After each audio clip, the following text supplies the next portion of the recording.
नमस्कार, हम रवीश कुमार। तो का हाल चाल बा जी? सब ठीक बानू? बिहान पे आवे में तनी लेट हो जाता। दिन भर रवीश कुमार ऑफिशियल में ही लागल रहो तनी, तो टाइम नहीं खे मिलत। फिर भी हमार कोशिश तो बा कि चुनाव ला कम से कम टाइम टू टाइम निकाल के रहुआ लोग इनसे कुछ कुछ मैटर पे बात कइल जाओ। कुछ पता चलो ही रहुआ लोग इनके समाचार बुझनी है कि ना, कि देश में का भइल ह। टाइम तो मिलेला ना रहुआ लोग इनके, आ ना पता चलल हुई कि भाजपा के पास 8,000 करोड़ के चंदा आइल बा। गिने आवेला 8,000 करोड़ कितना भइल। चुनाव में तनी पता करी ना भाजपा के कैंडिडेट लोग से कि कितना मिलल बा, आ रैली में कितना खर्चा होता, कितना बटता, कितना लागता। उ सब तनी आँख से मिलाई या देखी। आ कार्यकर्ता लोग से भी पूछ ली कि भाई तनी के पार्टी ला इतना खटत तारा लोगिन, तनी के पार्टी से कुछ भेटल ह? सुननी है कि तनी के पार्टी के पास 8,000 करोड़ से अधिक के चंदा मिलल बा, खाली इलेक्टोरल बॉन्ड से। बा नाव तनी भारी भरकम, आ एगो इलेक्टोरल ट्रस्ट होला वहू से मिलल बा।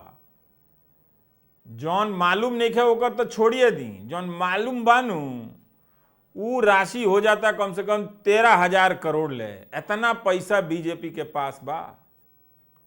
तो रउआ के पता चलल है कि ना? पतो ना चलित, कोनो व्यवस्था ना रहे कि पतो चलित।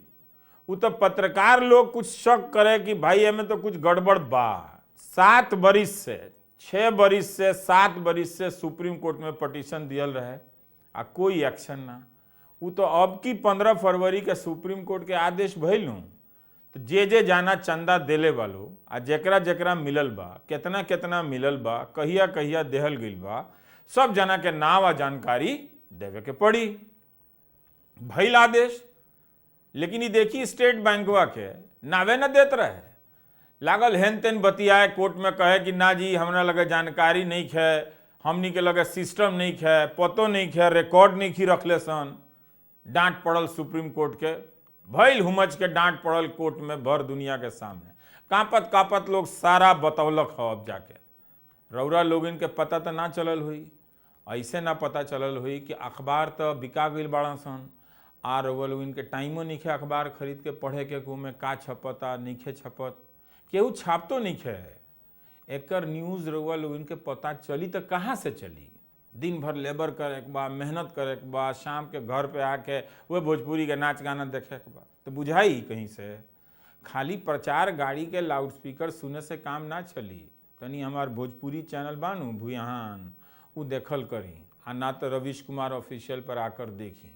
बड़का बड़का खेल धराइल बड़ा सन। रउरा लोगिन के फ्री में अनाज ही लोग थमा देता, जा बबुआ मिलल बानू, बड़ा नु खुश, हाँ मिलल बा, झोरा लेके जा तनी राशन के दुकान से, तनी चाउर मिलल है, गेहूं मिलल है। आ उन्हें देखी करोड़ करोड़ कई 100 करोड़ तसिलाता, असली माल तो उन्हें बटाता। और रउआ लोग इनके डेबुआ कुछ मिलत नहीं है।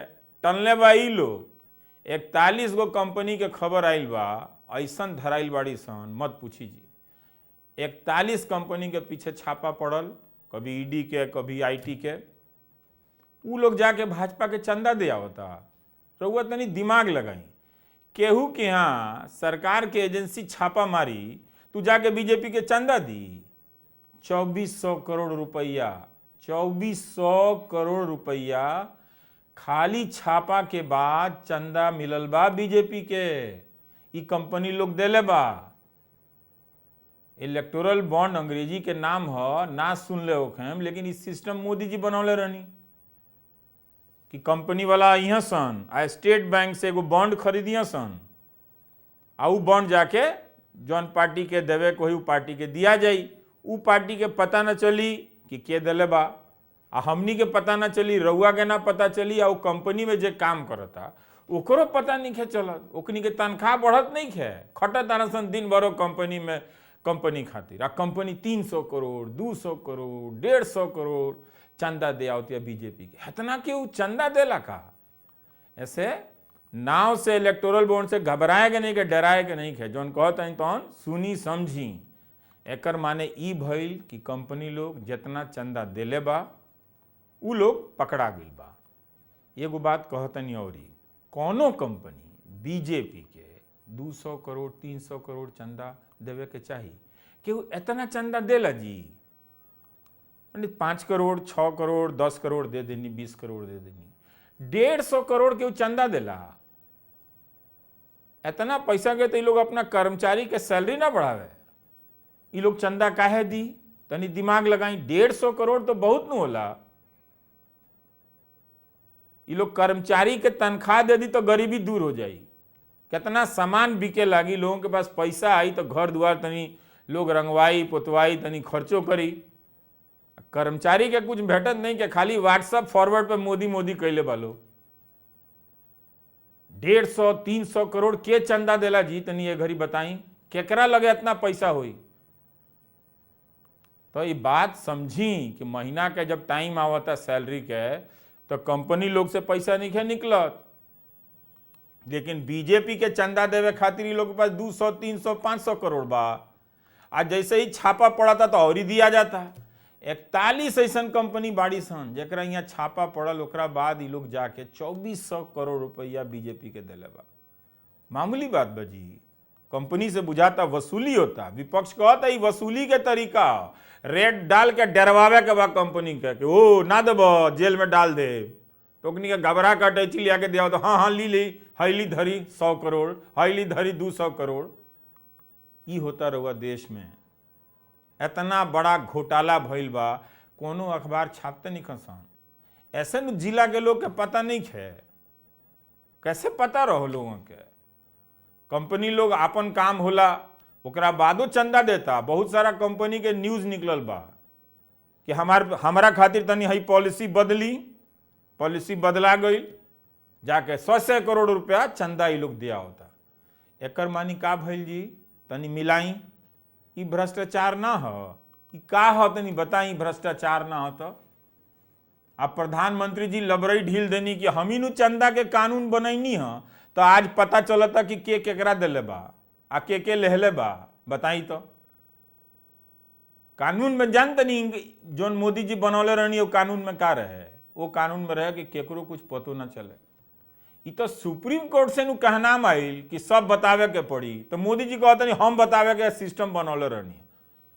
सरकार तो बतावे के चाहते ना रहे, बतावे के टाइम तो आज देखी स्टेट बैंक जोन काम कैले बा उना पता करी, बैंक के मैनेजर से पूछी कि राउर बैंक वाला ऐसा काहे काम कैले बा।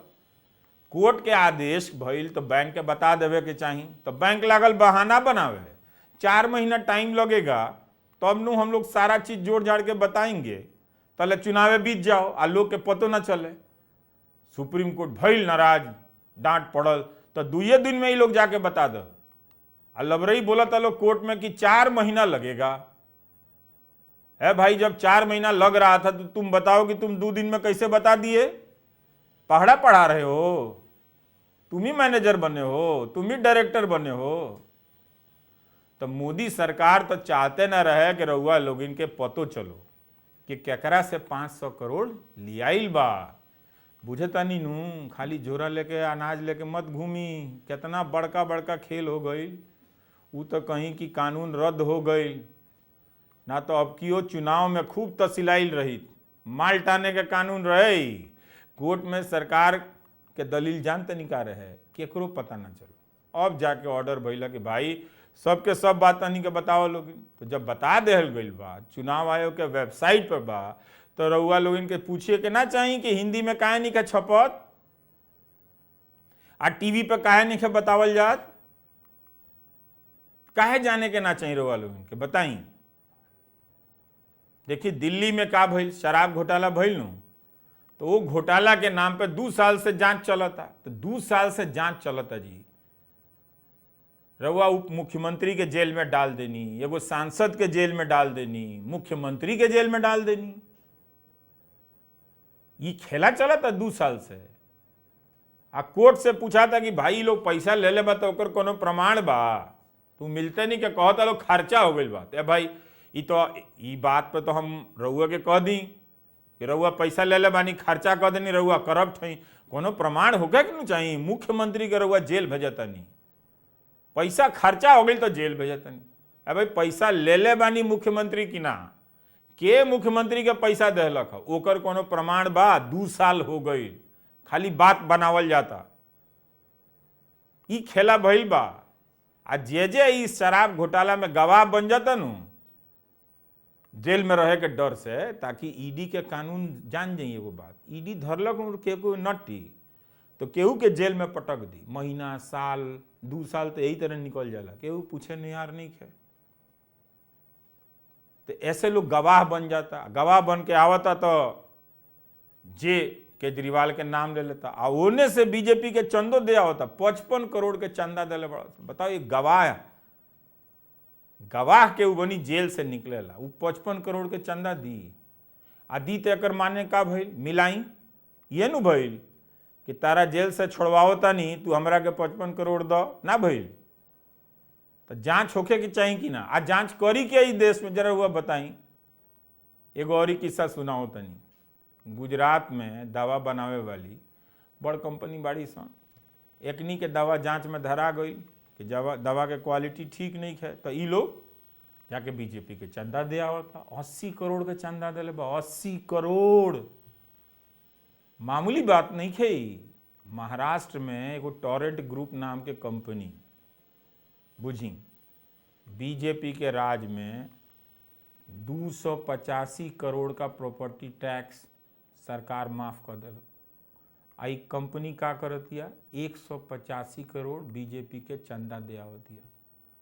बहुत नु खेला भइल बा। ऐसे नु कहतनी कि भोजपुरियों में बनावल जरूरी बा, ताकि रउआ लोगन जे अखबार नहीं पढ़ सकत, जे टीवी नहीं देख सकत, आ टीवी देखतो बानी तो रउआ लोगन के पता नहीं चलत कि एंकरवा सन का गोल गोल घुमावता रहसन, खाली मोदी मोदी के पीछे कहता रहसन, आ ई बतिया लोग बतावत नहीं है, तो रउआ लोगन के कुछ मालूम नहीं है। अखबार में एक बात जान ली, कोनो खबर नहीं है छपत, तनी खोजी ना कि विपक्षों के खबर बा कि ना। विपक्ष ना रही तो रउआ रहेम के तरह रहेम, बताई जरा सा। भाई जानता तो विपक्ष न होला, तो विपक्ष ना रही तो जानता के तरह रही। ए तरह रउआ लोग ना देखेम तो सब बिलाए जाता, अब बिला गई तो फेर ना मिली, तो सावधान रहे के बा। आ जे भाजपा के चंदा देता ओकरा के कॉन्ट्रैक्ट मिल जाता, तनी पता नु करी कि के कॉन्ट्रैक्ट देता, केकरा के चंदा दिया था। एगो और बात सुनी, ऐसन कईयो रउआ ना सुनले होखेम, जौन कंपनी के घाटा होता नु उ कंपनी चंदा दे आवतिया, जे एकरा घाटा हो चंदा दी। तनी सोची ना, रिसर्च में पकड़ाइल बा 33 गो ऐसन कंपनी निकलल बाड़ी सन जे घाटा में चलत रही सन, लेकिन चंदा जान तनी कितना एकनी के मिल के दिले बड़ी सन, 582 करोड़। आ में से 434 करोड़ खाली बीजेपी के गईल बा।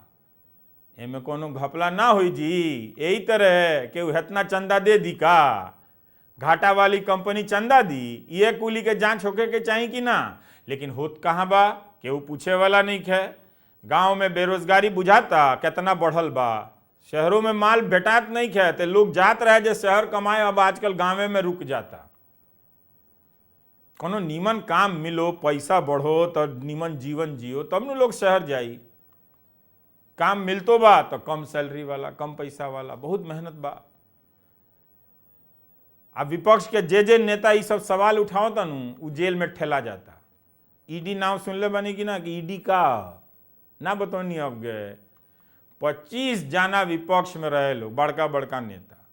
ईडी आ इनकम टैक्स दबोचलक उ लोग के, तो भागत भागत बीजेपी में समा गई लोग, तब जाकर वो लोग के जान छूटल बा। आज बीजेपी में नहीं खे आवत नु उ जेल में ठेला जाता। केजरीवाल गए नु जेल में। ई तो हाल बा अपन देश के। तनी संभल के समाचार देखी, बहुत झूठ चलता टीवी पर, असली मुद्दा कहीं नहीं है। बाबा रामदेव वाला न्यूज पता चलल, वो ना पता चलल। जाई जी वहाँ के विज्ञापन में गलत सलत दावा कह देनी कि बीमारी हई ठीक हो जाए, हऊ ठीक हो जाए। बड़ी नु डांट पड़ल सुप्रीम कोर्ट में कि भाई इतना लबरई ढीला के का जरूरत बा, बंद करी। लेकिन विज्ञापन वहाँ के छपत रहे, तो सुप्रीम कोर्ट में बोलाहटा गई कि आई तो नहीं आई जा, राउर मनमानी तो ना चली। तो गई नहीं हुआ क्या रामदेव जी कोर्ट में, गिगियाए लगनी कि ना हमारा से गलती हो गई, माफी कर दी। तो कोर्ट से पूछाइल कि ई गलती है, बार बार हमनी के मना कैले रहनी हसन, तो रउआ विज्ञापन देते हैं, तो उनकर बोलती बंद भइल। ऐसा डांट पड़ल कि का कहल जा। तो 2024 के चुनाव होता। ई चुनाव मामूली चुनाव ना हो, तनी सोच समझ के अनाज पर, सामान पर, मीट मुर्गा के लालच में अब की वोट नहीं देवे के। सोच समझ के बार बार कहतनी, आसपास तनी पता कर ली तब जाके वोट देवे के बा। वोट लहर देख के ना दियाला, वोट दियाला नजर से देख दाख के आदमी ठीक बा कि ना। जे ज्यादा सामान बांटा तो ओकरा के वोट मत दी। वो आज मीट मुर्गा खियाई, काल बिला जाई, गायबे हो जाई, समझी बात के। आ जे मीट मुर्गा बांटता, चीज सामान बांटता, ओकरा लगे पैसा कहाँ से आइल बा? वो चोरी के नु पैसा बांटी। तो एक बार और वोट खरीद ली, फिर ना आई सन तो राउर गरीबी और 5 साल के लिए बढ़ जाई। आ झोरा थमा दिया फ्री अनाज के गिली खात रही। भोजपुरी के समाज तो ऐसनो बढ़नु बहुत दूरदर्शन बा हमनी के यहाँ। जे आवता उहे बेवकूफ बनावता, ऐसे तनी संभल के। बाकी तो सब ठीक बानू, जाता नहीं, फिर होई भेंट, नमस्कार।